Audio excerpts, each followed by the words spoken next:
them come. This is their fate. All right. Welcome back to the House of Wolves podcast. I am your host, Deontay, here with my near and dear friends, Jalen and Josh. Today we got quite a bit to talk about. Not sure what happened, but we're starting this over at the 2-minute mark, so it's not as bad. But we got a lot to talk about, so we're going to talk about E3. We're going to talk about the finals. We're going to talk about Skull and Bones, God of War Valhalla, Lego Fortnite, Insomniac Games, Epic versus Google, couple other things, but we got a lot on the docket, so we're going to try to get to it quickly as possible. But before we get started, per usual, Jalen and Josh, tell the people what you've been up to, what you've been doing, how's life going, and what you've been playing. Take two. Yeah, I was going off on Spider-Man fans about how they didn't win no awards. But no, it is funny. People were pointing out that, which I don't think is necessarily true, but PlayStation doesn't get a lot of love at the Game Awards. But I mean, God of War won Game of the Year, and I think Last of Us won some stuff too. But yeah, like Horizon and Spider-Man didn't get a lot of love at the Game Awards, even the VR game that came out this year for Horizon. But anyways, my week has been good. Just a lot of good video game news coming out. Trying to keep up with it all because next year is looking real packed for like the first quarter. Like big games coming out like Final Fantasy and stuff like that.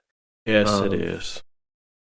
Yeah, but for me, I have not been playing the finals. Despite all the hype, I have been playing Call of Duty, the best shooter out right now. Oh my goodness. Yeah, Call of Duty is still pretty good. I think the balancing is in an okay place. They got good maps, some good game modes. You still got to deal with like the skill-based matchmaking and the super sweaty lobbies, but I feel like that with a bigger choice of playlists, it's been a little bit better for me. I haven't had as many matches that I feel like are like super sweaty because I can play 12v12 or I can play 6v6 or I can play something else if I'm feeling like it's just like headache inducing. Yeah, other than that, I haven't started any other games, but I'm playing this Call of Duty campaign right now. I'm like halfway through. Nothing really much to say about it. The open missions are pretty like not boring, but they take place on the battle royale map. Like all the missions are battle royale maps. It's just weird, like going through these same places. But you just got voiceovers. Like, are we telling you a story now?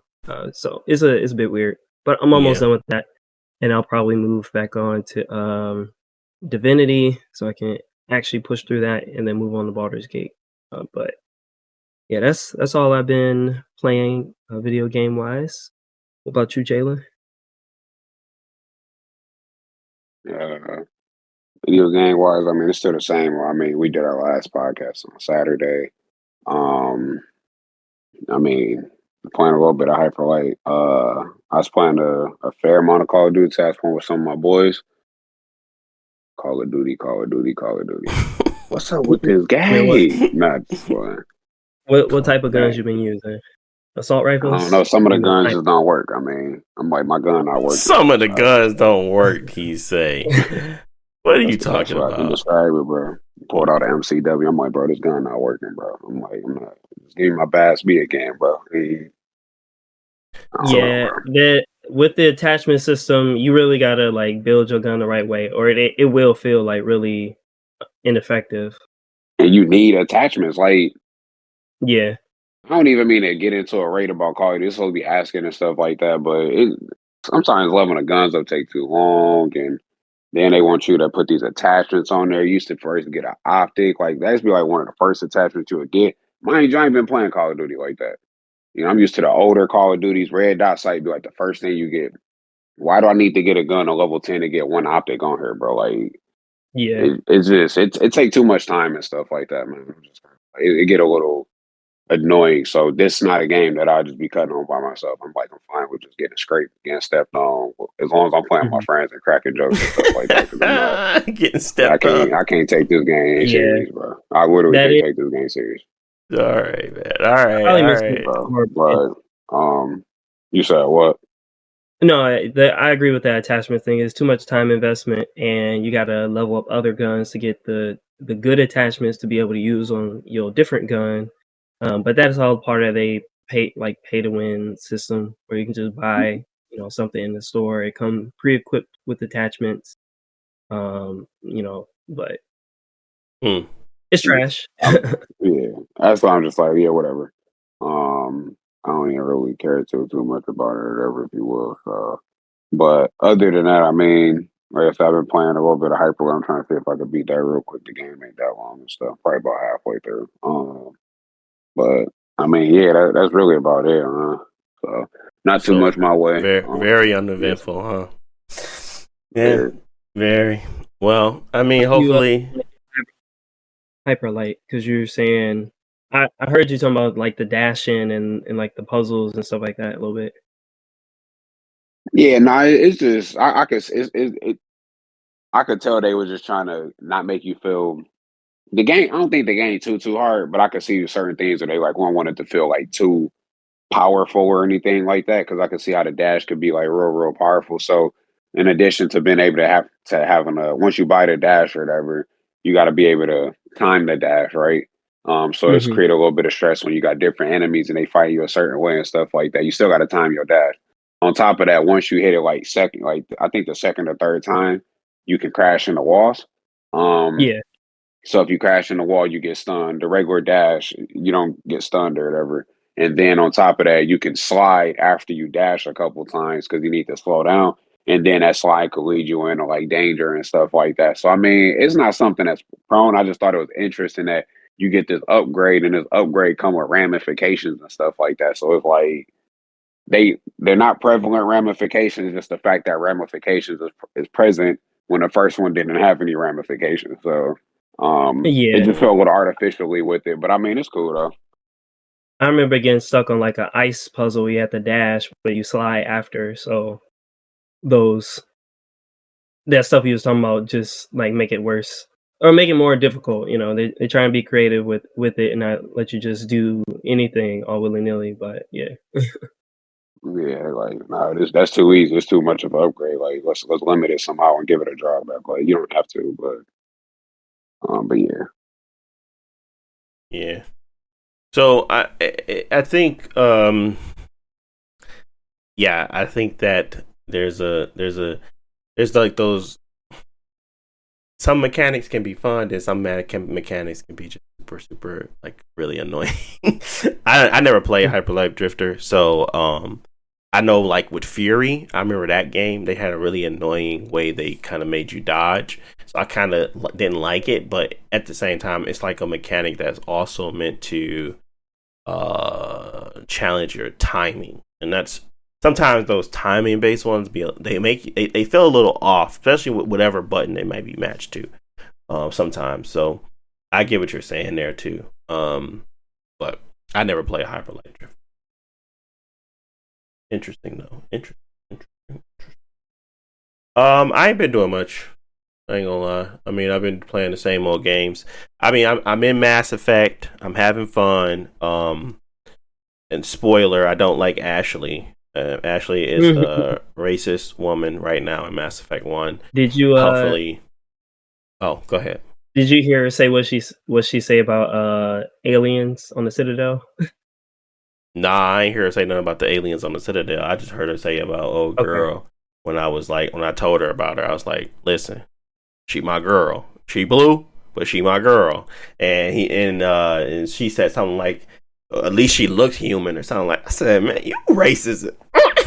I was like, dog, you just talk too much. Shut up sometimes. So, like I said, you get an option to kill one of them. She survived it. She survived the option to kill between the two characters. But yeah, she's just racist. That's all you can say. I mean, she's a human, entitled. Hopefully, she gets better over time. in the other upcoming games. Obviously, these characters have to grow. I like these characters right now. I want to see what they look like in 3. So, yeah, I've been enjoying Mass Effect. That's probably my little. It's been like on my Steam Deck the entire time. I haven't switched it or nothing. Like I said, the Steam Deck has become officially the Mass Effect game because I can just pause it, pick it up again, and I'm right in the middle of something when I'm with the kids or when I'm like gonna go to bed, I can just pick it up and keep playing it. So that's what I've been playing it on, and that's what I'm really enjoying, that ability to do that. But yeah, that's all I've been really playing. What about Mass Effect? What I know you say you did the mission with Liara's mom, the matriarch, and you did Vormir. What's the other one that you did? Was it like the colony, Pharos, or I think it was Pharos. Yeah, the colony where you had to go in and you had to. Yeah, and they had like those weird. I let the queen live.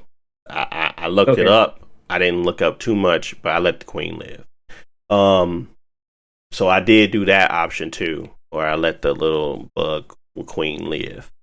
I don't know if that's gonna bite me in the butt later. I just looked up. I said, is it bad to leave this lady? And they said, I think it was like very neutral.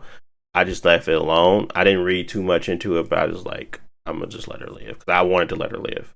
I was like, man, is she gonna kill my team or something? Because they said it's some freaking it's something that you can choose, and I think you might have pushed that on me. Now that I'm second guessing all my things, because you said there's one thing you can choose that will kill your team, and I was like, well, what the heck is it? Now I'm thinking everything gonna kill my team.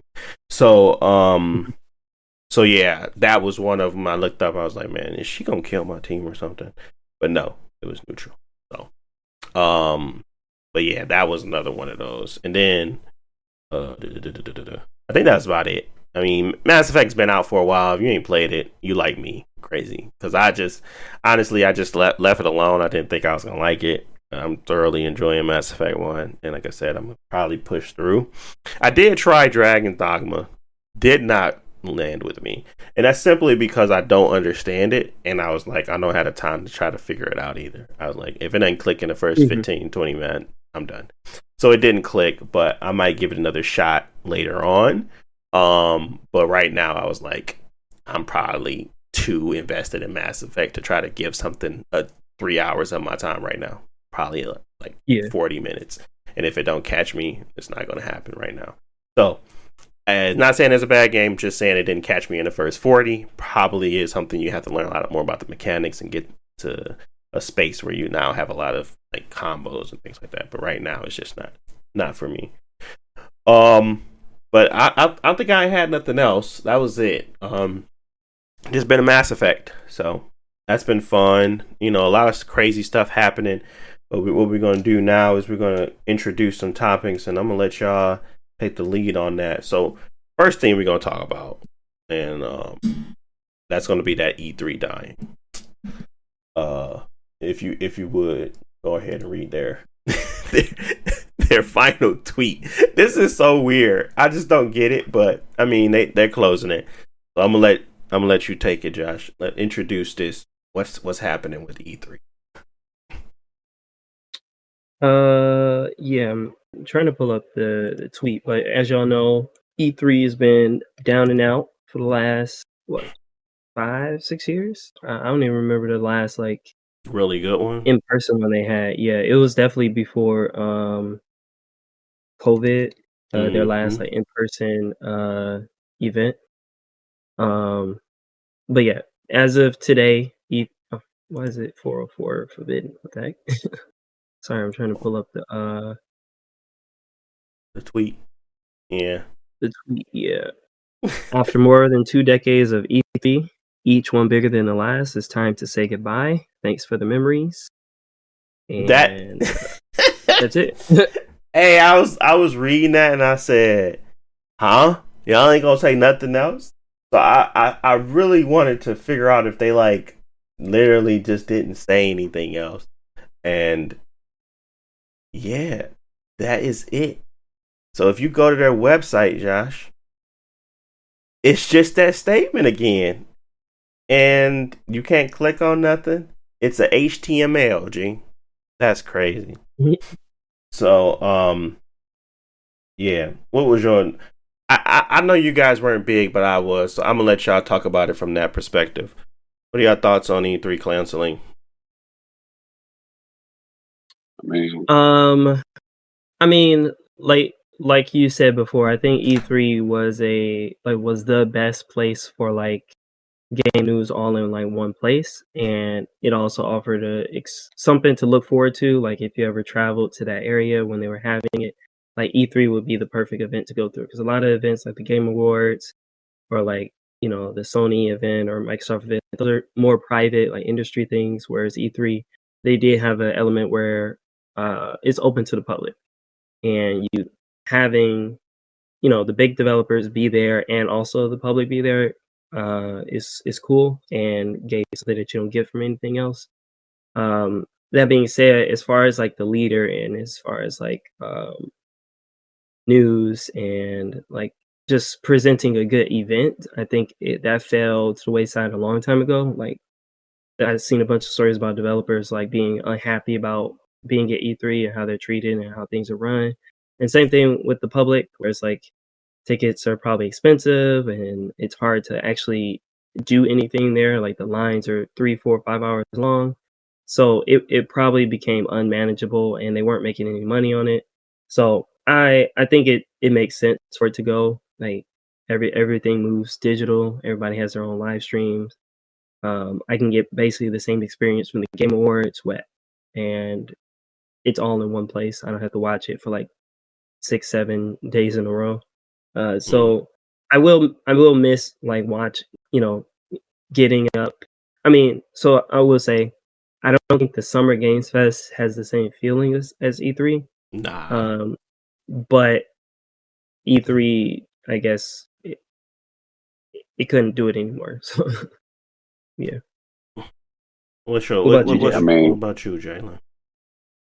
I mean, back then E3 used to be kind of cool. It's the summertime and stuff like that. You out of school. We was out of school when E3 came out. Like, it'd be cool to hear about those. You said what? It was like June-ish, yeah. Mm-hmm. Yes. So I mean, it was like cool to see that, especially like in high school and stuff like that. See different games, you see the little trailers and all that type of stuff. Like all that stuff was cool. And then I mean, you got the aspect that, you get a little bit more aware, like Josh said, how people was treated, the practicality. Like it sounded cool to go through, like E3 and all that type of stuff. But seeing how things are like digital and you can stream stuff and just really trying to go there and stuff like that. I mean, aside from just the being aesthetic of being there, that would be cool. But the practicality of it just don't seem like is that much of a viable option no more. Like it ain't no sense in paying a whole bunch of money to go get the same experience that you're gonna get elsewhere. Like if you're gonna watch it at home, because you're not gonna be able to do anything at E3 for real anyway, and because of the lines and all that type of stuff. So I stopped caring for E3 after a certain point in time. I think maybe after like 2015, 2016. And I think the pandemic probably put a lot of stress on the whole conference in general. Like, so, I mean, I think it was, I mean, I ain't going to say I'm going to miss it. I can't say I'm going to miss it. So. But, yeah, I think it's probably the better option, though. Yeah.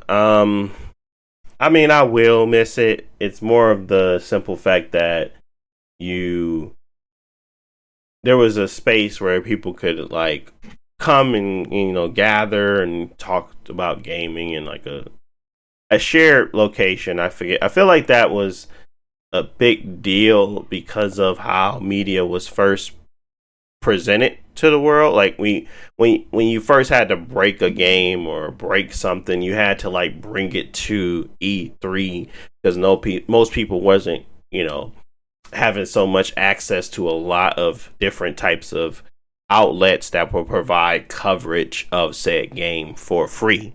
Sometimes you had to subscribe to these places in order for you to actually get knowledgeable information on a game you're anticipating. So E3 was a lot more of a bigger stage for people to break a game or get present a game, and have a lot of people have eyes on it for anticipation for when it does release.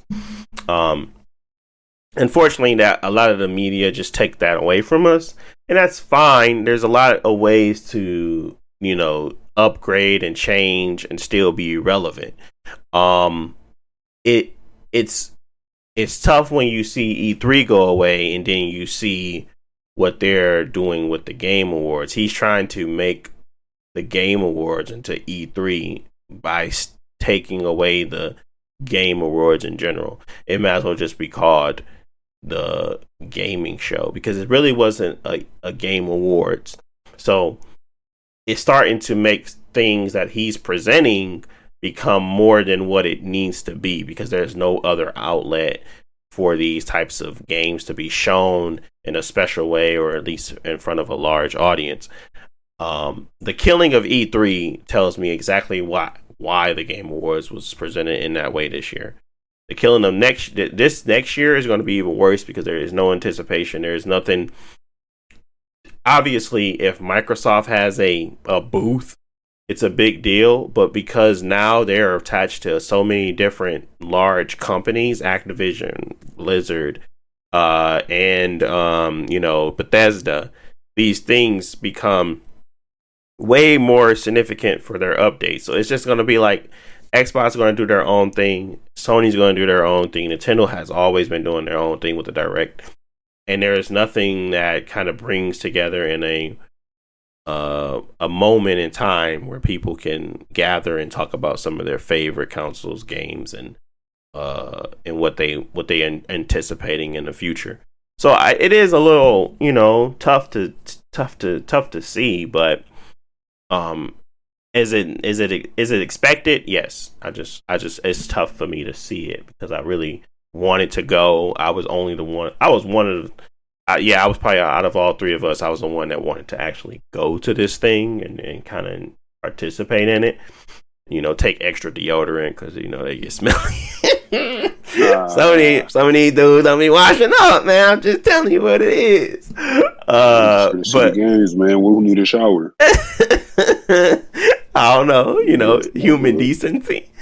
But yeah, it's funny that it's now to the point where you just don't have it. So this little, after more than 2 decades of E3, time to say goodbye with this little stupid video playing in the background, that's just not enough for me. It just feels so like trash. Like, I don't know what they were doing over there, but I feel like this could have been easily fixed. I just think that there is expos that are still being put on, that are still in person, that I don't know. I just feel like I don't know what was going on there, and they didn't change with the times, or I don't know whatever happened that would cause this, but it just feels like a miss. So I'm hoping that it comes back in a different format. I'm hoping that someone else takes the mantle there. It could be Jeff, but I want him to keep doing what he's doing, but I also want him to take the criticism and really change what he's doing over there as well. The Game Awards in a lot of ways was a good show, but at the same time it wasn't a good award show. So there's just a lot to take in and kind of fix. But yeah, would y'all be open to going to a E3 variant in the future, or is that time has come and passed? I mean, I say that I would have been more inclined younger. But if y'all are around, and what I'm saying, that I would be willing to go. It'd be a secondary thing. It wouldn't be the main thing. That's what I'm getting. It's basically like, if we just hanging out in California or something, and this happened to be a part of that time frame, I walk in with y'all. that's what it sounds like. With deodorant, it would make sense. But yeah, it is a secondary component. Yes, we gotta go to Tokyo Game Show. Oh my goodness, that one concerns me even more because I did not enjoy my time in Tokyo, but it's probably just one experience. It's people. It's people. yeah, it's just one experience, but at the same time, I'm like, one's enough. But yeah, I do want to still take the bullet train, not the kidnap bus. I do want to get on the bullet train for once. So I mean, it's an option. But I think I did kind of was leaning more towards a new E3 experience than the Tokyo Game Show. But you know what? I might just go to Germany and do what's it called? Dang, I can't remember the name now. The Gamescom. That's the one I was looking at. But yeah, that one's still up and running. So we'll see. But anything else on E3 before we switch it to Jalen to talk to the finals? Anything on E3? No, that's the final thing I got to say about E3. Man, we know you love that finals. Jalen, talk to us about that finals. How they been doing? Man, before we start, man, they ain't finished. We just say that. Nah, just fine. I mean, y'all know how, if y'all heard the episode, I forgot how many weeks ago it was, but probably like 2 weeks the prior. finals, it seemed like they doing all right. Like, obviously the IGN review ain't out yet right now. It's still in progress. Some other places have said, certain things about it. For the most part, I mean, it's been cool. I don't know what changed people's opinions and stuff like that because, I mean, I feel like when I was watching the Game Awards, when they first mentioned something about the finals, like the chat started just like, man, trash, like dogging the game, all that stuff like that. I'm like, dang, bro. Like, I mean, but now people seem to be giving the game a little bit more praise. If you go to comment sections and stuff like that, some people would diss the game and try to compare it to other things, stuff like that. So, personally, I haven't actually turned the finals back on because, I mean, my friends be busy, and I'm gonna be honest with you. I think one of the weak points of the game is if you try to go in by yourself. I'm not fully well versed with all the modes, or if they added other modes in there. So I'm speaking from from the beta perspective and stuff like that. But if you playing that game by yourself or 3-on-3, then you're probably not gonna find as much enjoyment because it's gonna be less coordinated. Usually, when you got tighter teams and stuff like that, it requires a little bit more coordination. And what you're gonna go into the game trying to start talking to people, probably not gonna have the best experience. Or you can be like Josh, be like, I played this game a number of times. This game bare bones and ain't got nothing to add. I can play better versions of other games. Like people keep talking about comparing it to Rainbow Six. I mean, I get that, but I think the game just add a different it's like a different variant, a less serious and version of like Rainbow Six. I feel like Rainbow Six, you still need to be good at what you got to do. Finals, granted, we was getting stepped on, we was getting scraped and stuff like that. You can do different things and play with like different weight classes and stuff like that to try to make it so you don't have to be like that twitchy, good aiming Call of Duty player and stuff because of all the stuff you can do. Obviously, you still got to aim as a first person shooter, but it just add a little bit other things and would have been strongly objective based. The emphasis isn't getting kills. The kills just supplement what you're trying to do, but you can still win without getting a lot of kills and stuff like that, or just be going off. So, I mean, it sounds like the game's straight. I mean, I'm curious to see how it progress in the future and stuff like that. I probably won't buy the battle pass. I'm not gonna lie to you, but I did enjoy it. Like I said, different things about the game, whether it's like it's a shooter in a Coliseum type thingy, like a game show type feel with the music. I keep telling everybody that this game it almost looked like what's that show called? The movie The Purge, with everybody little costumes and different things and people shooting at each other. It kind of give that feel, but it still felt lighthearted because of the EDM elevator type music and stuff like that be like going on. And I honestly like that aspect about the game. I feel like it's real kind of like lighthearted, and it kind of gets you riled up and stuff because it felt like a huge crowd watching you and things like that. And I kind of like that feel with some of the stuff. So, but yeah. Okay. Well, I think the core elements of it is the shooting, the movement, and the design, destruction are good and decent. I think the gameplay has gotten a lot tighter from the gameplay I've been watching. I haven't played it for myself yet, but the gameplay feels like it got tighter, and or at least the guns, and the movement got a little bit better. And the tournament version, they have a lot more unique locations in it versus what we were playing. I think we were playing the cash out or something mode. The tournament mode has a lot of more unique dynamic things to it, so we should definitely give it a shot, try out the tournament mode, and go from there. But the destruction is the key. I think that's really what's making everybody consider it next gen. But it's destruction, but I think it's cool from that perspective. All right, Josh, give it to us. What you've been saying, has any of the reviews changed your mind? Are you still on that you still on that boat? No, I mean, ever since y'all explained it, that you want something different, and I think I can accept it from that point.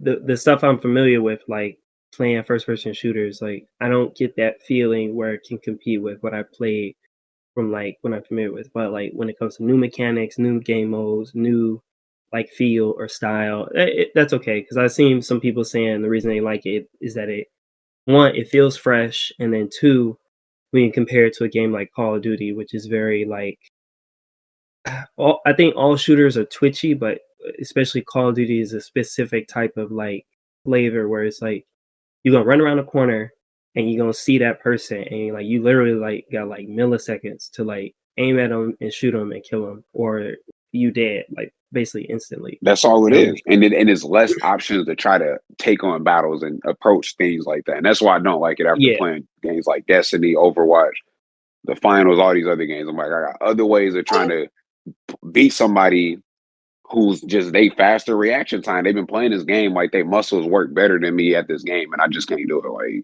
I'm not finna invest that time. But so the finals is a little bit different, where you're running around on jump pads shooting at people, and that's a different flow. Like time to kill is slower, with the end of destruction and like the other things that you get, like the grappling hook, that can make it more fun. I think when I look at it from that way, it seems like it'd be okay, because like I do like Titanfall, and Titanfall is also very different from like that Call of Duty feeling as well, where you're running around and you're doing all this extra stuff. But I don't know, aesthetically and like gameplay wise, I don't like how it feels. One other thing I did see is that I think a lot of people who do like this game, I don't know what it is, how it's doing on console, but on PC, a lot of PC players like this game because it runs well on PC for one, but also it's a game that is like keyboard and mouse focused. Because a lot of people are comparing it to like Apex and Call of Duty, where those games are for one focused on console, but you also can play it with a keyboard and mouse. And the difference is how it feels, like how the aiming feels, how the movement ties into that. Like you're gonna be swinging on the grappling hook and like shooting and spinning around super quickly.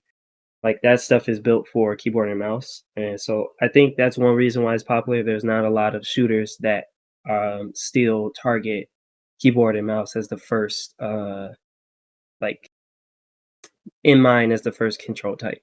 I'll say, because like Destiny is a controller shooter. Call of Duty, a lot of these big shooters, especially like Halo and stuff like that, are focused on controllers.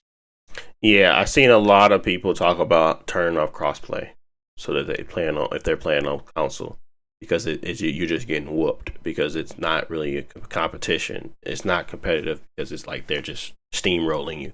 So what I will say about PC is that I felt a lot better playing it on PC than I did on my console. I felt like it was a lot slower on the console. So I can say from first hands-on experience that I do feel that way as well, where the console has a disadvantage simply because of movement and style of movement and like FOV and all that good jazz. I think there's just like a disadvantage for console. And I don't feel that normally when I'm playing like Call of Duty or something like that. I think the console people can still have a chance with the aggressive, the aggressive aim assistant. I don't think that's like the case in this game. So a lot of people are on the Reddit and talking about it. Say, hey, turn off crossplay. You'll have a much better matches. But if you got people playing on multiple platforms, it's going to be tough. So that might be something to think about. I mean, the game is obviously free. So if we want to play on console, we might want to all switch over to console. Or if we want to play on PC, I think it might be a difficult time for the console player. So that's something to think about too. So I have seen a lot of that discourse.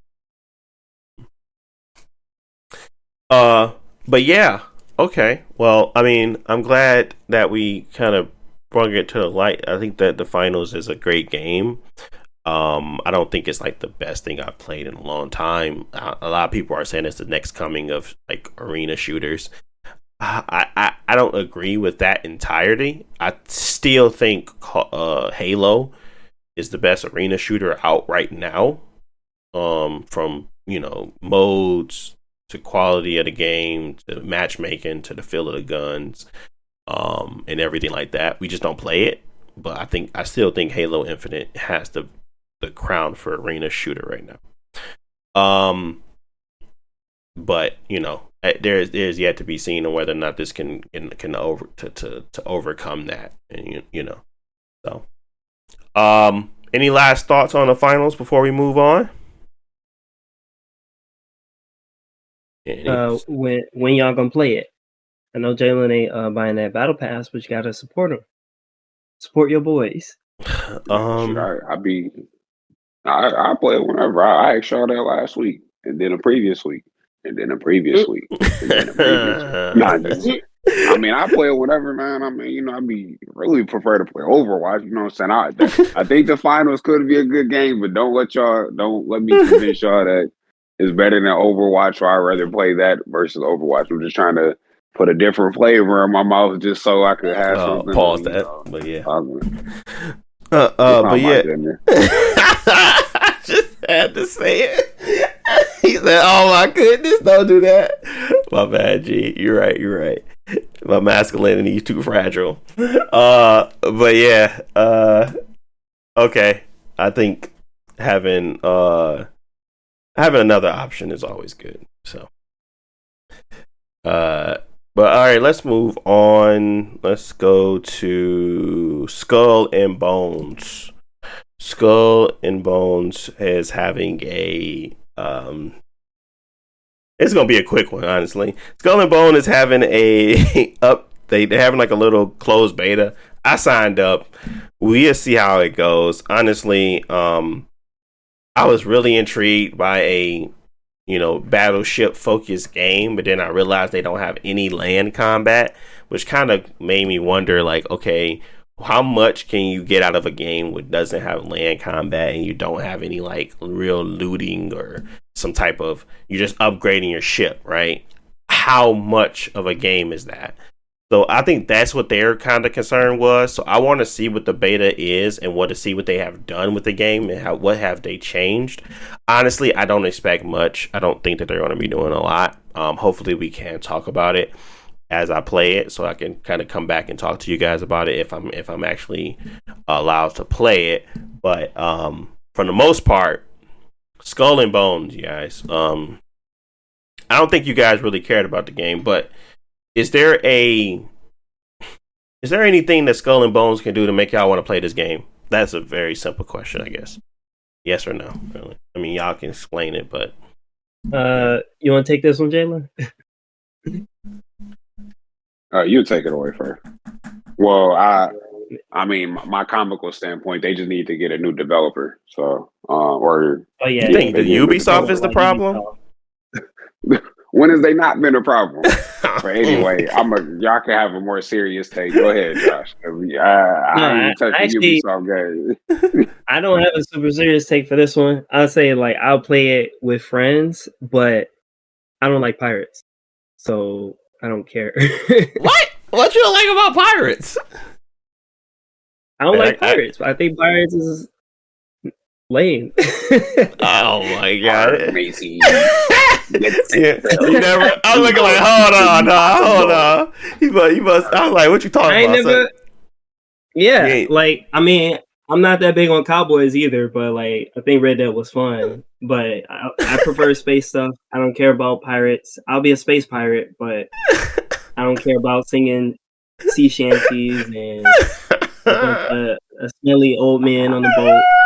Okay. Man, He has the scurvy. who hurt you, man? What's wrong with pirates? Okay, you said they're lame. Got it. But you never avoided a movie or a show because it was pirates based, or did you? No, I mean Pirates of the Caribbean was straight. I never like when I think about it. If I think about Halo, like, oh, it would be fun to live. Not fun, but if I lived in this world like with all these abilities, oh, that'd be fun.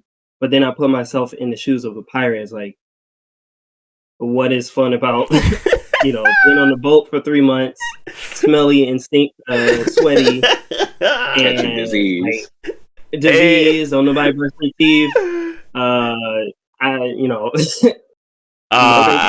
Okay, I got you. No. That makes sense. I guess I was just more from the front standpoint of, okay, yeah, they smelly, they stink, whatever. But all a pirate is a thief. It's just on the seas. So I just think, any thievery will probably be vetoed. But I think it's more so the cadence of how pirates are portrayed. I don't think you'll get mad at watching One Piece, would you? Because it's not like a real pirate thing, right? Or is it like still that's a no-go because it's pirates? I mean, no, I don't like when One Piece is fantasy, is anime, so I don't think about it in like real world terms. But yeah, I don't think like Captain blah blah blah. I don't really care about the aesthetic of a pirate. Like, I don't know what it is. Like, it's just not as like interesting. But at the same time, like I said, I don't really like cowboys that much either. But when it comes to Red Dead and stuff like that, it captured that like thievery and like outlaw feeling where robbing the train and trying to escape. Like that seems fun and interesting. It's just I don't really see that same level of excitement personally when it comes to a lot of pirate stuff. It's more like ship battles. Maybe you might swing over to the other ship and fight a little bit with your sword, but it doesn't seem as exciting for me. Yeah. I mean, that being said, I played Assassin's Creed games. I played some pirate aspects in other games. I do like the ship combat in some ways, but I don't know if I want a whole game of it. So if it's a beta, if it's free to play, I might give it a try. But like, I won't. I'm not gonna buy Skull and Bones. No pirate game. This is way better. This is a way better unpacking than to talk about Skull and Bones. But we'll get back to that. What about you, Jalen? What's your take on Skull and Bones? The serious take. The serious take. Let me hear it. Okay, the serious take is if Ubisoft did make that was a funny one and a serious one, but the secondary one, I mean, I thought the concept would be cool. I mean, I kind of like the art, matey, the pirates, the set sail, didn't get to be scurvy, just they like vitamin C, you get the scurvy. But anyway, I don't know, man. I mean, the game just didn't seem like it was that interesting. Like, I remember seeing something. That game got pushed back, right? Multiple times, dude. Yep. Yeah. I was about to say, because I remember looking at the review, or not review, but like, trailers and stuff like that. And I remember one of the biggest things that you had pointed out, it ain't no ground combat. I'm like, man, I'm playing virtual battleship, bro. Like, you sunk my battleship. Not just, but it just don't seem like it would be super like interesting. I mean, just driving around the ship, and I mean, obviously there's other components and stuff to it. But from the little bit I seen, I remember just sitting, I'm like, bro, this game is snooze fest. And I feel bad because they excited talking about this game and stuff. And I'm like, bro, this mother like cheats, dog. Like, I'd rather have my leg cut off and have a peg leg at this point because the game was, I go be a real pirate, bro. Yeah. But I it get didn't you. look engaging.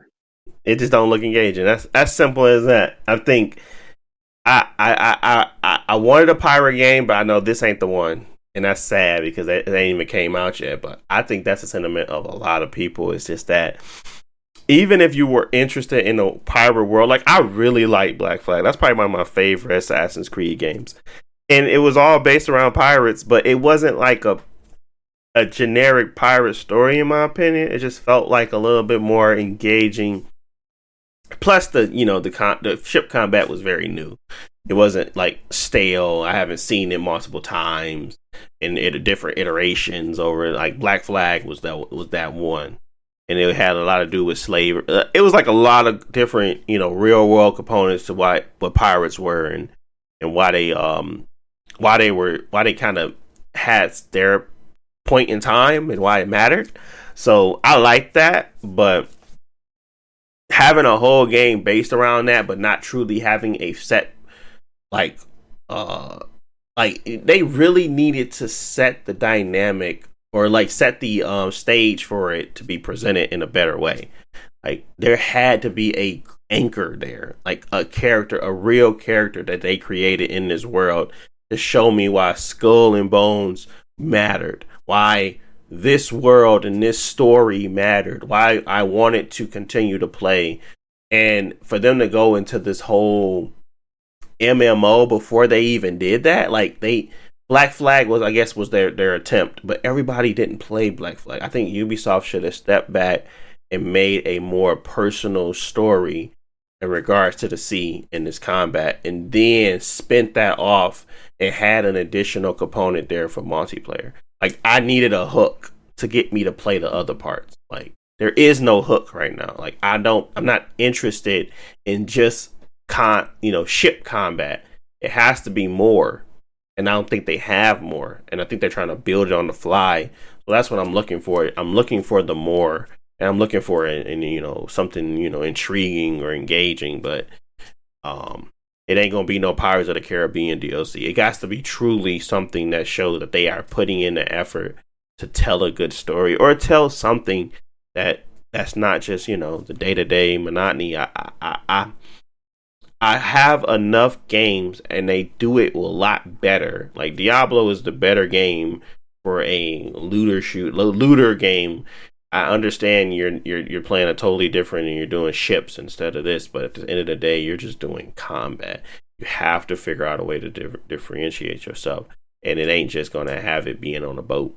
It has to be unique, and it can come out and it can be like real twisted metal-ish, like it's arcadey but it's fun.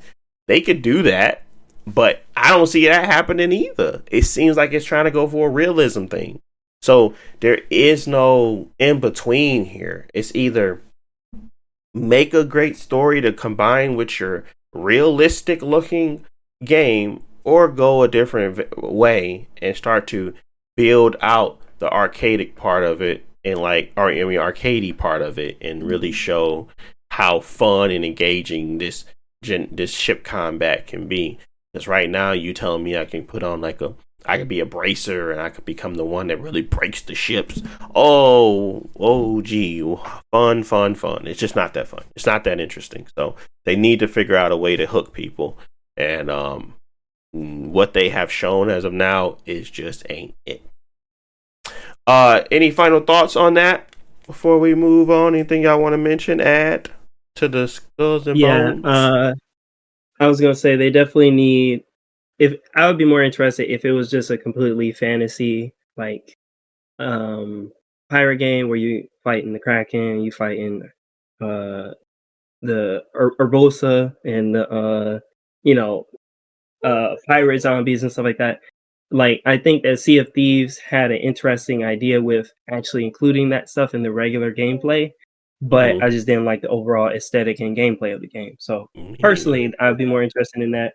Whereas Skull and Bones going for more realistic ship management, ship combat, I'm not really that interested in it. So like you said, you'll check out the beta. Hopefully you got some good impressions of it, but that's all for me. Okay. All right. Well, let's move on then to God of War Valhalla. Did you saw stuff about this, right? You saw the like trailer that they put out for it?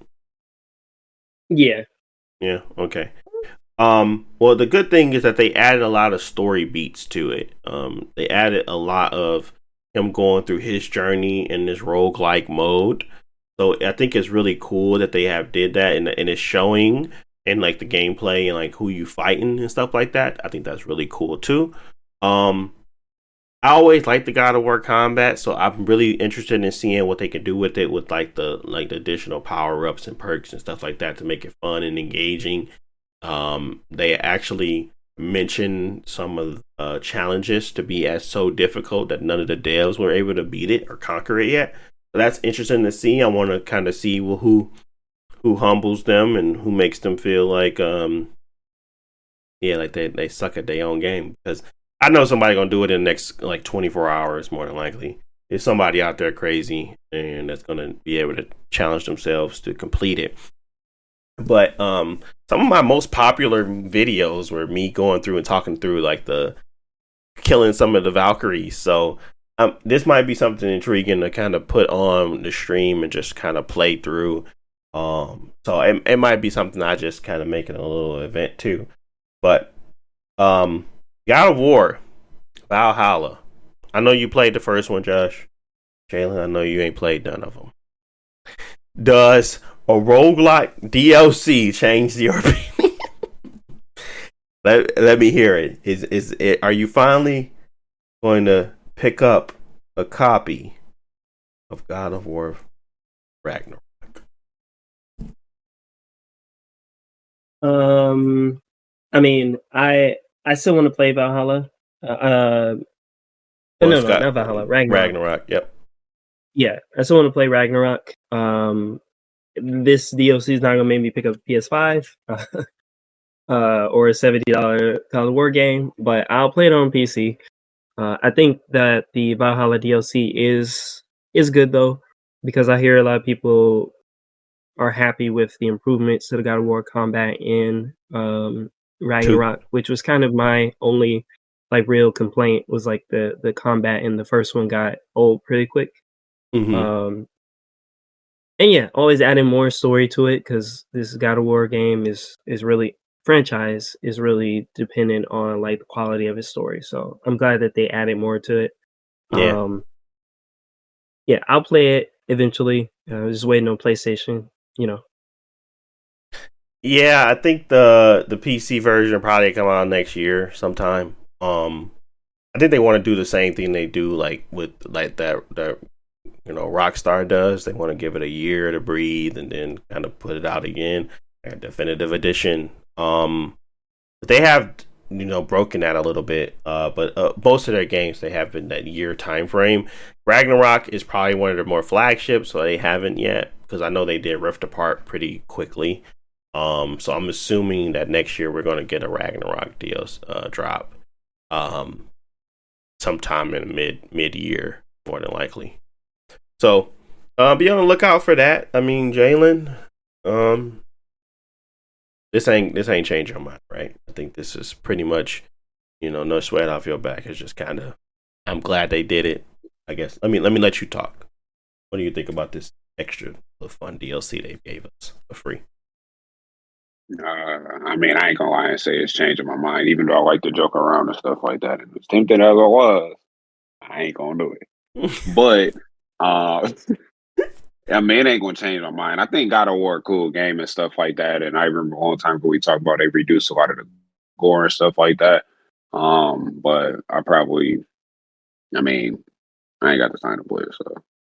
Or I don't want to make the time to play it, I should say. We all got 24 hours, so.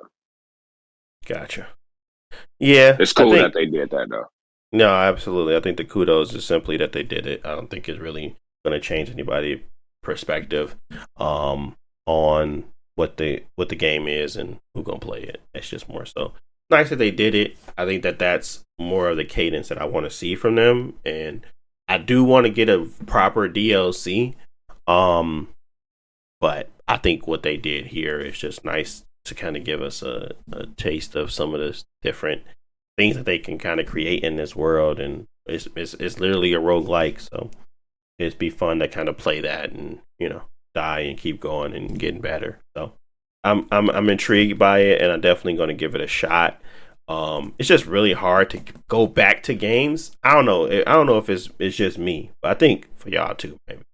Sometimes when you're done with a game and you put it down, you don't tend to want to go back to it quickly. You know, it's like, it's even if they put out some banger stuff, like I haven't beat the Horizon, I wanted to play it, and even if they put out some decent stuff, it's like I put it down now, and now I'm just like, I'm on to something new. But even though that new thing isn't probably going to be as good as that, so I don't know, it's weird. In my brain, I'd be sitting there thinking like, okay, I could definitely have beaten Horizon. I know I'm probably going to have a fun time with this DLC. I just haven't made the time for it. We're gonna have go ahead. No, I was just about to add on. I mean, we had talked about it in one of the things with the in one of the podcasts, especially with like the DLC wants something a little bit more streamlined versus something that feels like it's added on. Despite if they just put a paywall when this is already part of the game, it's just that aspect of when you put the game down for 6 months or whatever. We say 4, 5, 6, 7 months, and not just like when you put that down and stuff like that and trying to come back to it, it's like, not only do I need to just go back and like play the game and stuff like that, I gotta kind of learn how to play the game. Oh yeah, like I oftentimes when I come back and play a game with some DLC, but oh yeah, I forgot I did have this or that. I had my stuff set up like this, and you know, it don't feel the same or whatever. Like it kind of felt like I'm doing a chore sometimes, and I don't necessarily feel like that, which is why I be hesitant about a lot of DLC and things like that. Because I mean, I felt the same way. I literally never beat Frozen West or whatever. I started playing it, and I just kind of like, I mean, I'm on to other things, and I kind of don't have to play it. And not Frozen West, but whatever the Frozen DLC was Wilds, for the first Horizon. yeah, Frozen Wilds, yeah. So just stuff like that. I mean, I was like that with Breath of the Wild too. I kept saying I'm gonna go back and play it. I cut it on, but like, you don't gotta play this game. Cut this off. Yeah. Yeah, I don't know. I think that is a telling sign to the times about how we play games, is that they can't captivate us again. They kind of get through relearn their mechanics to enough to want us to play the DLC. Like, there's only a certain handful of games that I have actually went back and beat the DLC after a long period of time of waiting. If I didn't buy the game with the DLC and then just go right into the DLC, it's really tough for me to go back and play the game for the DLC. The only ones that we really do is like you know, the Souls-like games, because that's muscle memory, and it's like, so it's been the same way for every game that you don't need to go back and relearn a lot. It's like your timing, but not really, because you it's muscle memory at that point. Like, I know that this guy got a short swing, a long swing, so I know that if I'm learning, I have to learn every, and that's a telltale sign for good game design, because you learn every fighter or person that you come up against every time. So it's never like you're not learning. You might get accustomed to it, but you're always learning something new. And I think that game design allows for the breadth for DLC. You get what I'm saying? Like, those types of games always have if they're introducing a new enemy, you're introducing a new layer of the combat. You're not just doing the same thing you used to do with the other one. It's very specific to that enemy. So it always makes everything is refreshing, everything is new. So when they bring something new, it doesn't feel like you're learning the mechanics over. You're just learning that timing on that character. It's like not on you. It's not on you the player to learn. It's on them to introduce and you to adapt. So I think it's like you said, that game can be played in a very simple fashion. Like, prime example is the way I play. I don't really change my weapons through the game, all that type of stuff. Each weapon's got R1, R2, hold R2. You might learn a weapon art, stuff like that. That's standard with every single thing. Other games, you like, all right, well, I did get to this point in the game and they gave me this item where I had to use this to hack these different things and stuff like that. And then I have to time it. And then I'm like, oh, I forgot I was supposed to equip this thing when I need to go through these type of door. It'd be all that type of stuff that you need to reconsider versus in Soulsborne or whatever, or Dark Souls All Stars or like Elden Ring. You walk up to a new area. I still got my same gear on, and you like, all right, well, this dude can do this type of attack, and I still need to do the same thing that I've been doing since the beginning of this game. It ain't other stuff that you forget to equip and just how did I get through these type of like that type of stuff. You don't gotta do none of that. Yeah, it's really good game design. It's like the world itself is what's making you adapt and change, but it is not a mechanic. Like, you don't have to start to use a grapple hook. You don't have to start using this thing to break down, barriers. And you don't remember how. Like, I remember I went back to play Horizon, and it was one of those mechanics where you had to like press three buttons to do a thing, and I never knew how to do it. And I was like, bro, I'm just stuck here. So I had to go look it up online and remember that this is a thing that was in this game that I can do to get past this point. And that is not good game design to me. It feels like I am. I don't want games to be oversimplified, but there is like a certain amount of degree of things like tools, bro. Those should be automatic, and if they're not automatic, it should be a pop up when the tool is necessary to be utilized, so you don't have to waste your time trying to figure it out. Like, I've gotten through so many games through just good game design without having to feel like I'm having to relearn the mechanics over and over again. Like Prey to me, I can go back and play it again without feeling like I'm overwhelmed, because a lot of the tools that you use and stuff like that, they're like weapons. So I don't know. It's like there's good game design and there's game design and there's bad game design. So I'm going on a tangent here. We were just talking about God of War and roguelikes, but overall, I think hopefully y'all get the picture of what I'm trying to put down, is that game design can force you to feel like it's a chore to go back to the game. And that could, cause you not to sell DLC that well. But let's move on, because we've been talking about that for a little too long.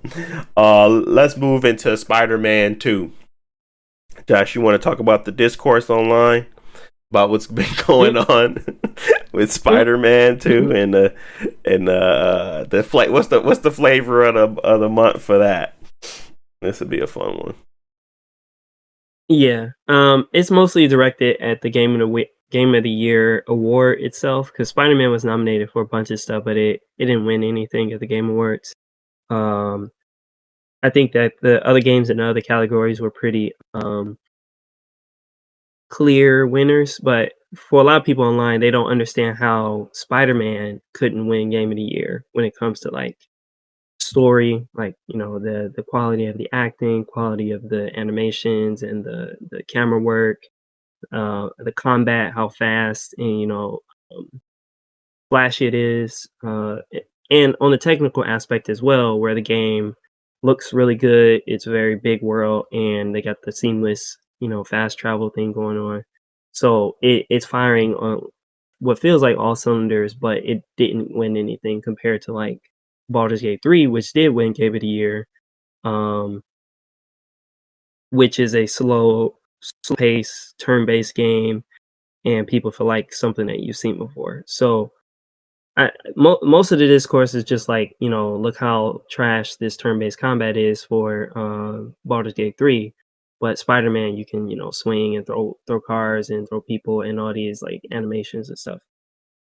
Personally, I don't care. I didn't play either of those games. I do understand how a lot of people don't like turn-based games. Like, I grew up playing like turn-based Final Fantasy games and stuff like that, and I remember a lot of my friends didn't like them because, I don't know, the interesting part of the turn-based game combat is not I guess, watching it, and it's more about the planning and the long term, like growing execution, the type of skills that you get. Yeah, where Spider-Man, personally, I don't find Spider-Man's combat that interesting, just because it's sort of you have a lot of flashy stuff that you can do, but at the end of the day, these are just like animations. It's not like I won't say that the game is shallow because I've seen a lot of cool stuff that you can do in the game, but it for the combat, it feels like I'm just doing these combos that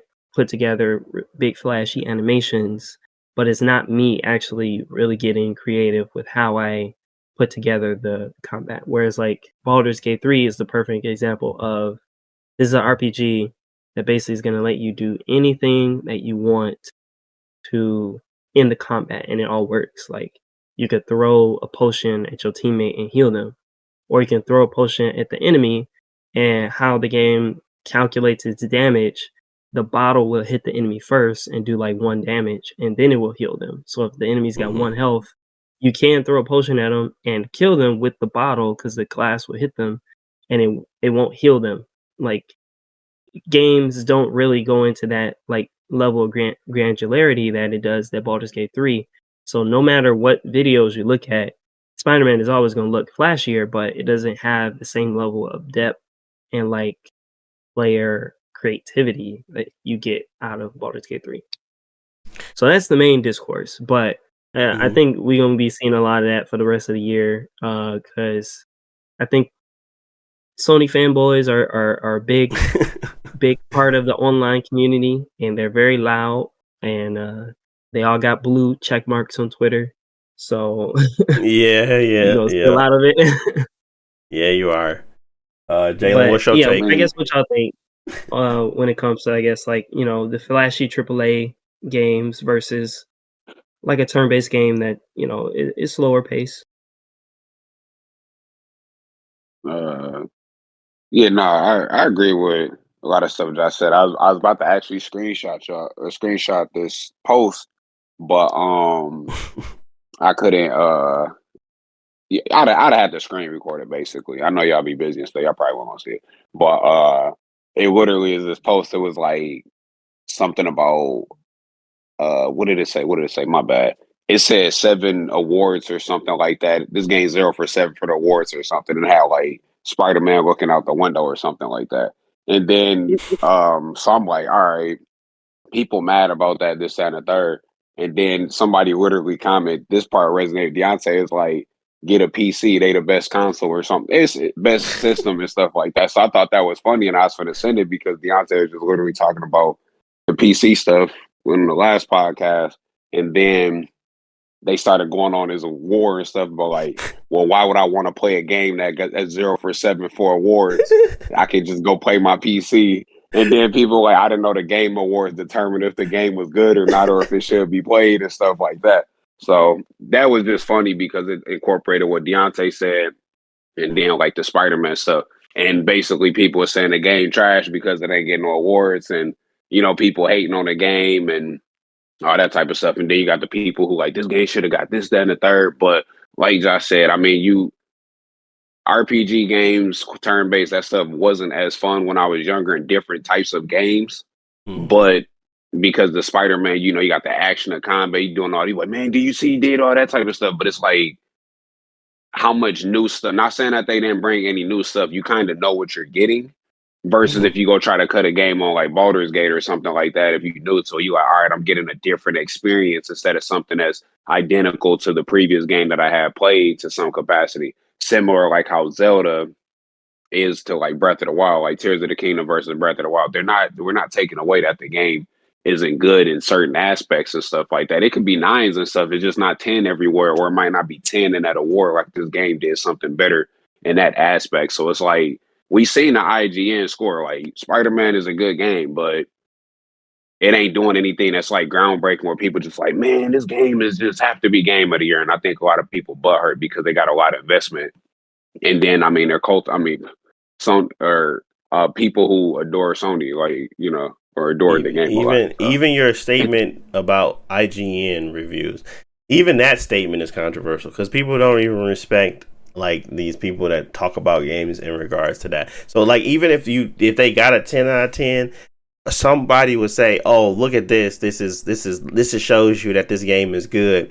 But at the same time, they will if another game they don't like is the same way, like, oh, this game got 10 out of 10, that don't mean nothing. That don't mean the game. These people are bought.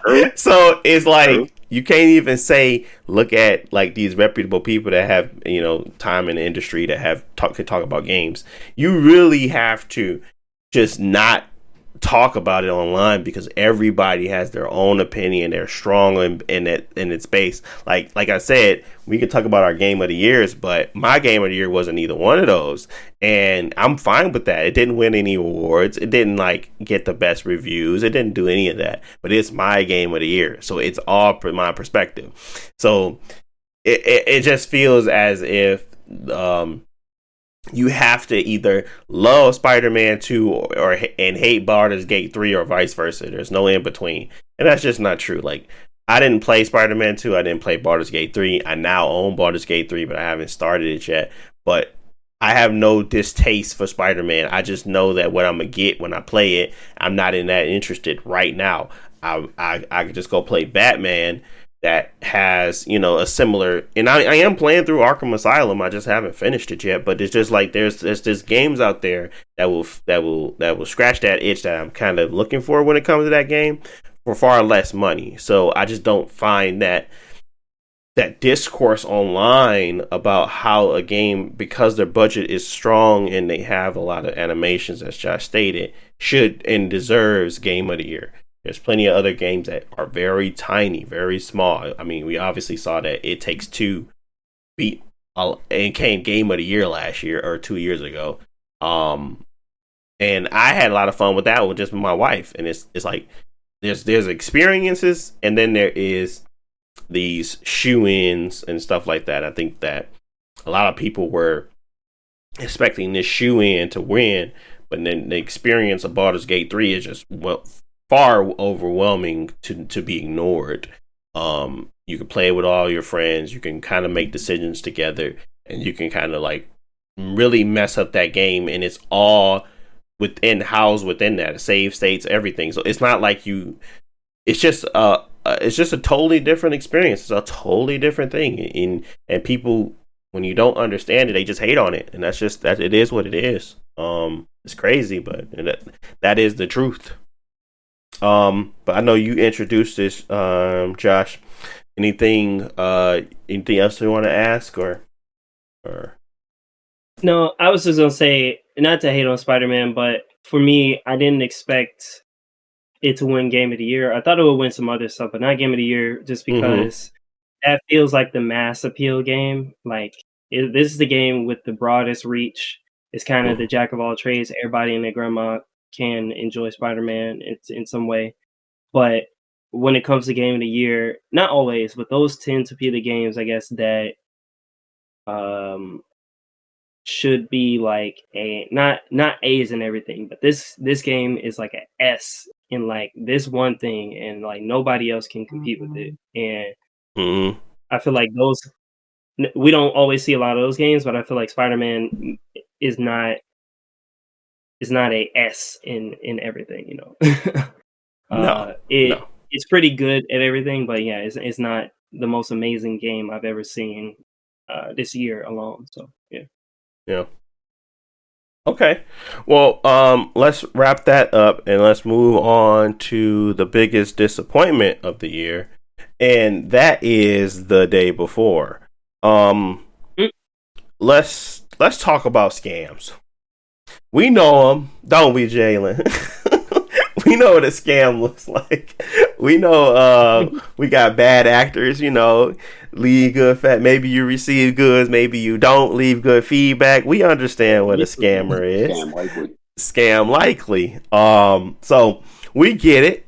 And I could have deduced this was a scam probably around the third or fourth comment from the developers in regards to how constantly they were talking about the discourse online versus actually showing the game.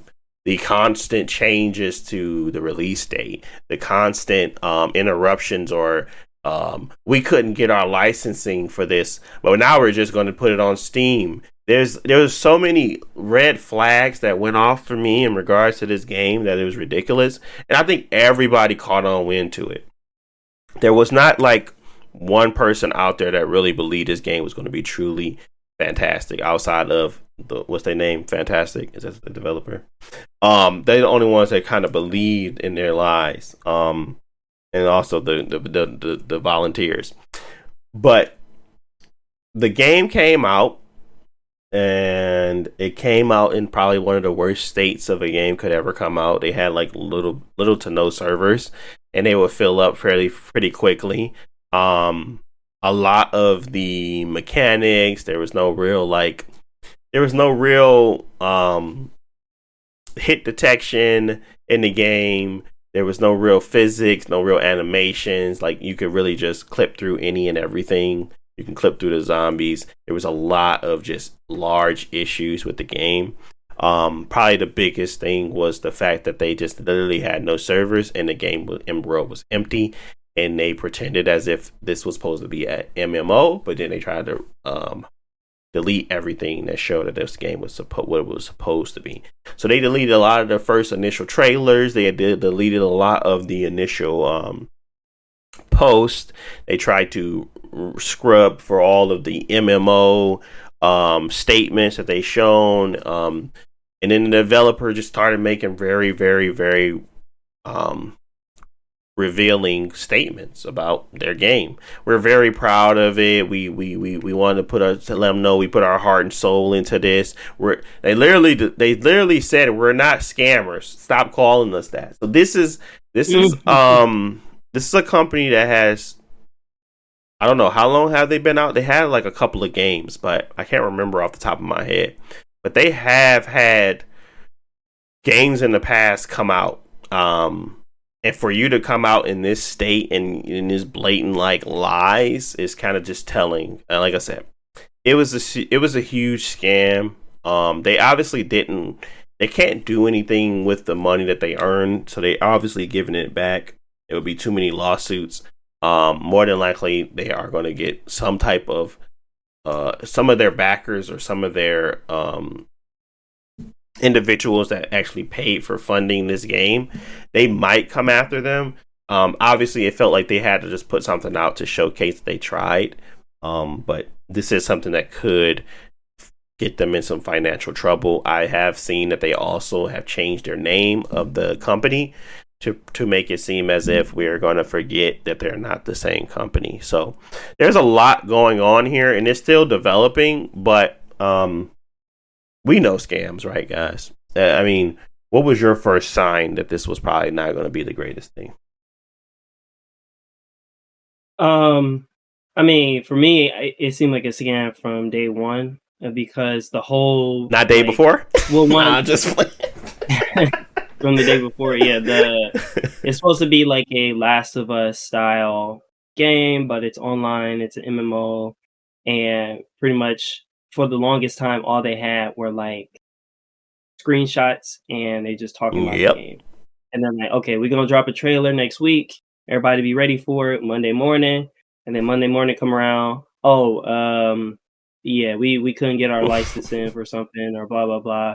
So we can't drop the trailer. We'll bring it out in a couple months. Like, okay, even if it was incompetence, that's stupid, but that seemed like you don't actually have anything.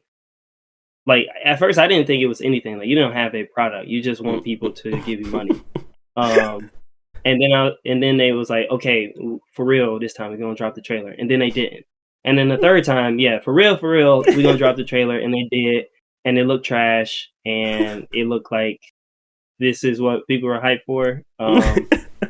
So anyways, I think the whole point is that for a while, they probably didn't have a product, and maybe they were struggling. Maybe the money was all spent from day one. Mm-hmm. But they were trying to put something together to put out, and they finally did. It was on Steam for 24 hours, and they pulled it down. And now people getting refunded, and the company is closed. So it's like the biggest like shit show for it, like a company that I guess if you're trying to scam, I feel like they they should have then ran off with the money, but I don't know why you went this I, far and then The spider sense. right. spider senses were tingling. I think they honestly had some obligations to show something from the money they're backing or whatever, and they had to do something, so they did this. I guess, but then like you look at like scams and like you look at cryptocurrency and stuff like those scammers they get millions of dollars, then they run off to Cuba somewhere mhm. and then like disappear. And it's like I don't know if maybe it is incompetence with this company. I think that they should be sued regardless. But it feels like it just feels weird. Like why follow through with something that you know you can't deliver on, especially if you are planning to scam? Like, you know. Yeah, The Fyre Fest, man. I think, like I said, I think there was some obligations there, but what you're saying is, yeah, if there was even obligations, I still would have ran off with it. It wasn't matter because at this point, I already know I'm not really delivering what I was supposed to deliver. It could be a combination of like of all, you know, like there was incompetence. They thought that they could deliver something that they couldn't, and now in order for them to continue to move forward with a new game, they have to put something out so people can stop talking about this one, so that they can finally close this chapter. They said we tried, it didn't work. The servers were bad. We couldn't get enough time. The backlash was too much. There's a reason, multiple reasons now that they had to shutter the company, and this could allow them to weasel out of a lawsuit. So there's plenty of like valid reasons on why you would put out a crap game versus not putting anything out at all, because you're liable for a lot more. But I'm not no lawyer. All I can tell you is that there's some liability in behind a product being promised and not being delivered. They delivered something. So I don't know if there's still stipulations around it was only in early access, if there was like no PlayStation, you told me it was going to be on these multiple consoles and you only dropped it on this one, and that there's some negotiation could be played there. I don't know. All I know is that they deliberately lied about the type of product that they were going to be putting out. They deliberately lied about the timing and how fast they had and what timing they had on like the development. They clearly lied on what type of game it was going to be. They clearly asset flipped. They clearly did not do the maintenance or the recon to kind of make the game good. They clearly lied on a lot of different things. So why not continue to keep the ball rolling, keep lying, keep saying that we're putting our sweat and tears in here, and put out the most generic gameplay we've seen in years and shut it down. And then now there's deniability there. So I think there was a play for something. We don't know yet, but we'll figure it out. I think the internet is very smart. I think they're intelligent, and I think they're going to find out what these guys were up to.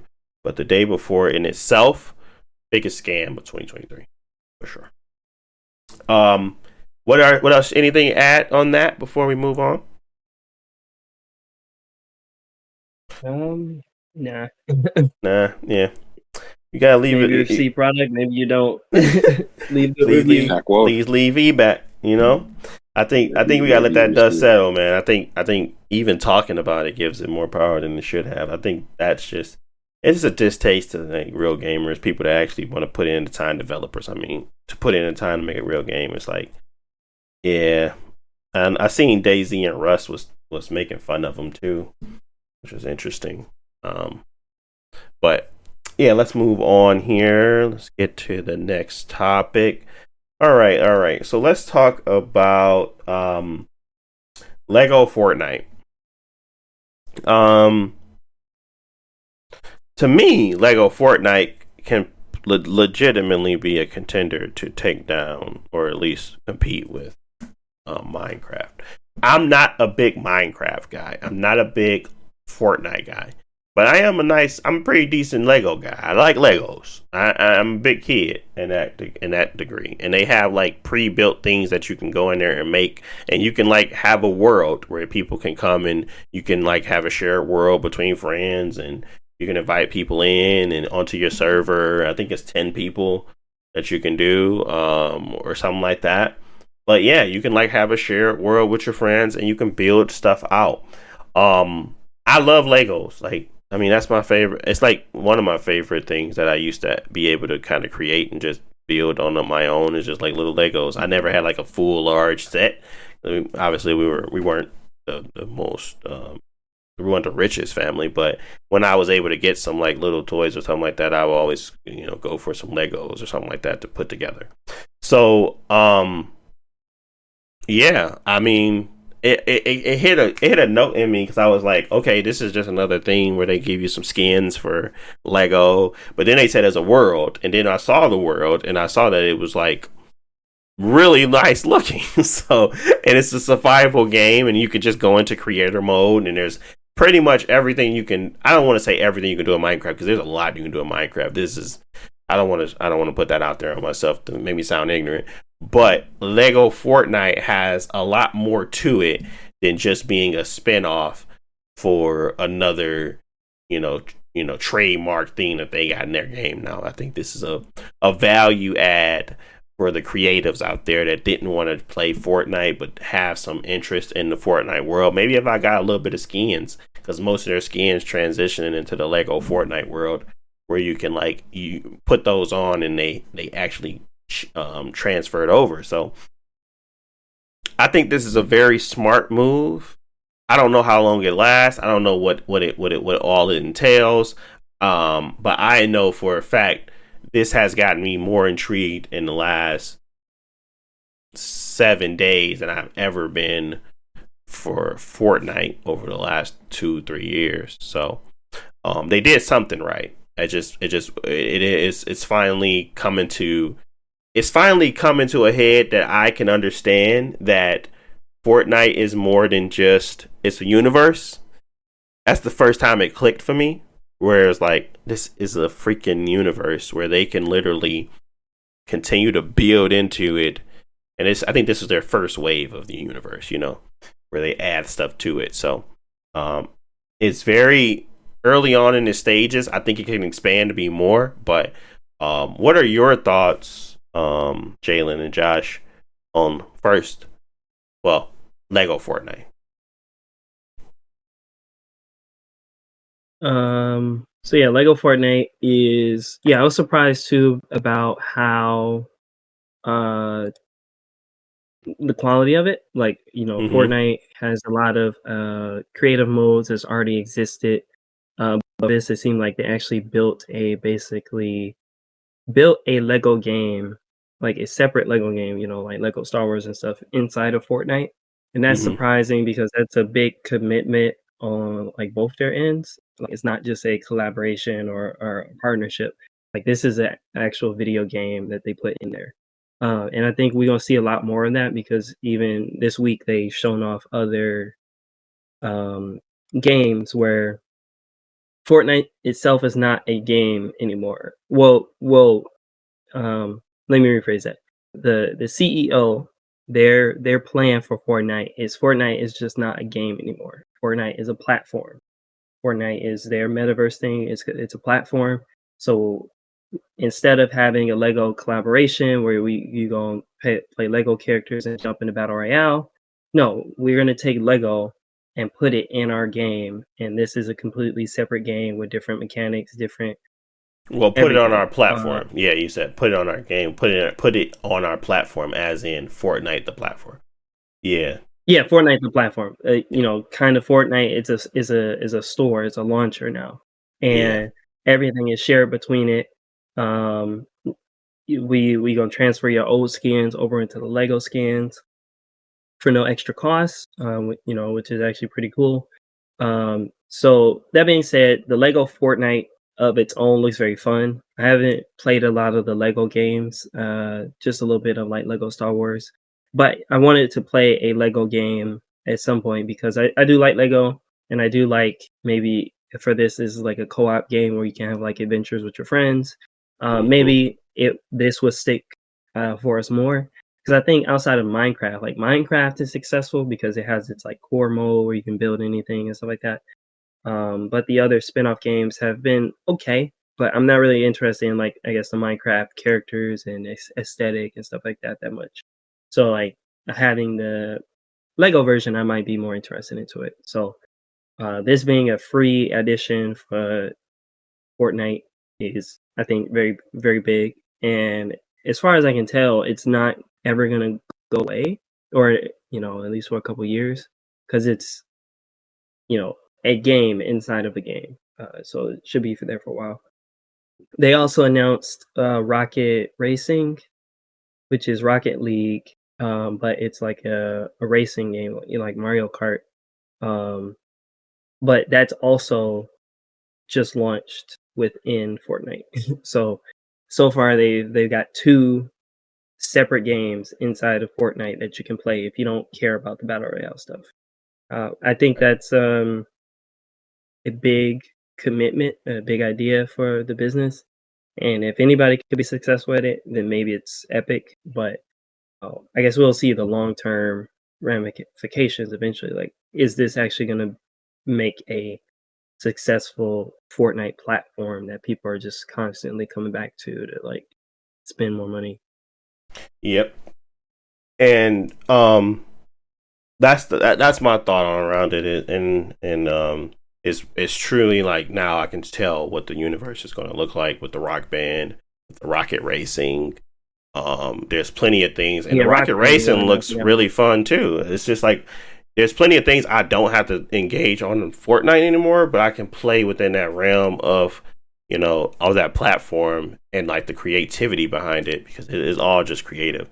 So it's just interesting to be able to do that, and that's why I was talking about the peripherals they might add. What's your thoughts on Fortnite, Jalen? Do you think they're the most innovative, or what are your thoughts on like this universe stuff? Do I think they the most innovative right now? I don't know if I say the most innovative. I think they expanding a lot. I have to really, really think about that, but they definitely expanding a lot. I'm kind of, somebody told me Fortnite was gonna be the way it is.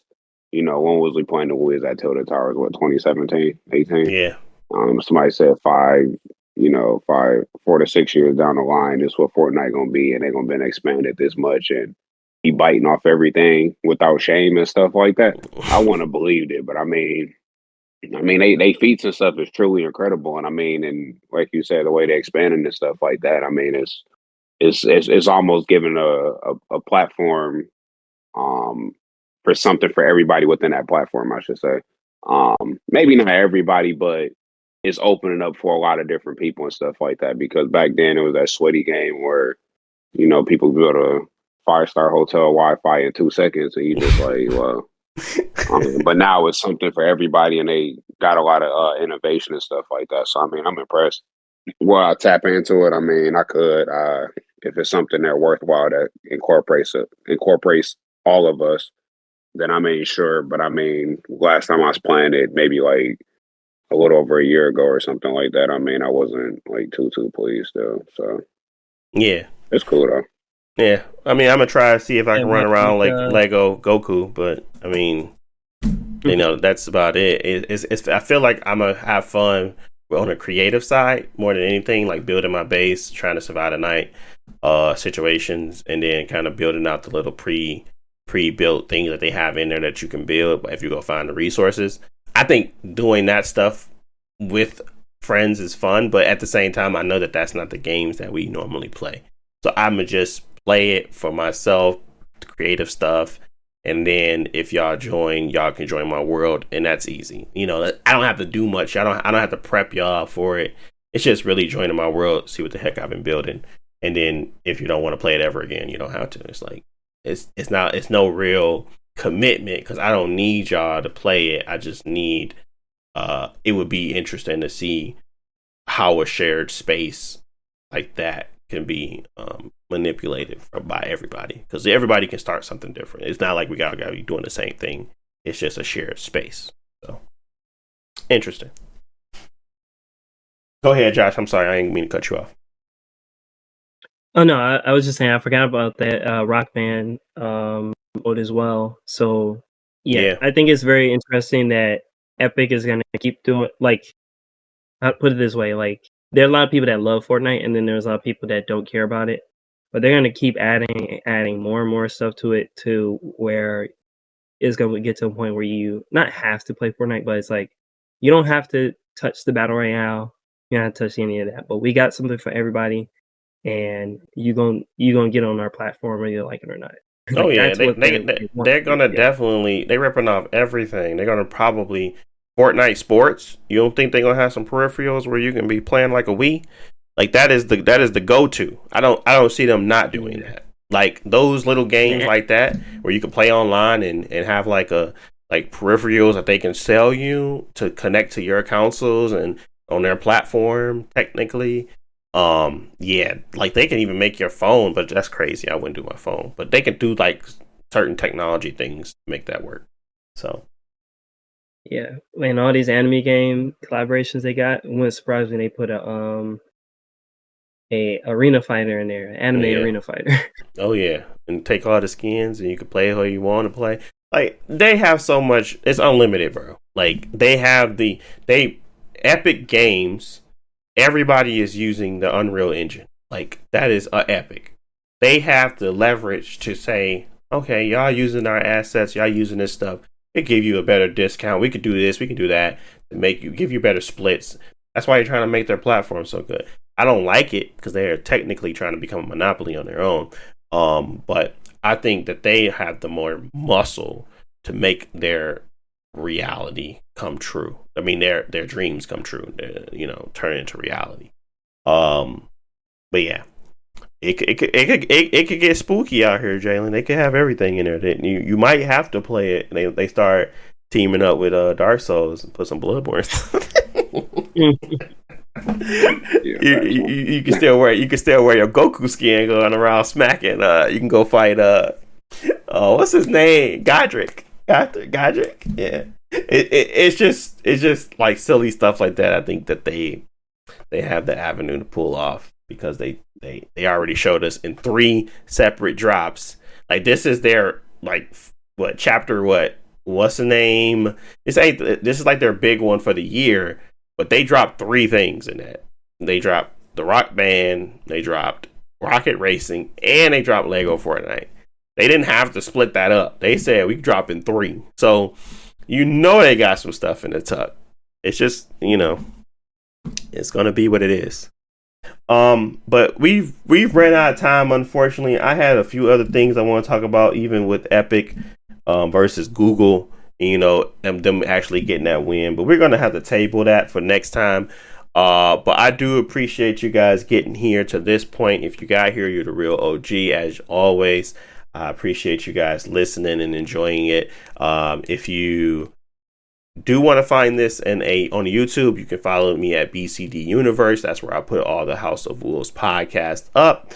I do stream there also as well. So if you want to check out a stream, I usually streaming from 10:30 to 12 at night Eastern Standard Time. So check it out if you're interested. But like I said, I really do appreciate you guys listening.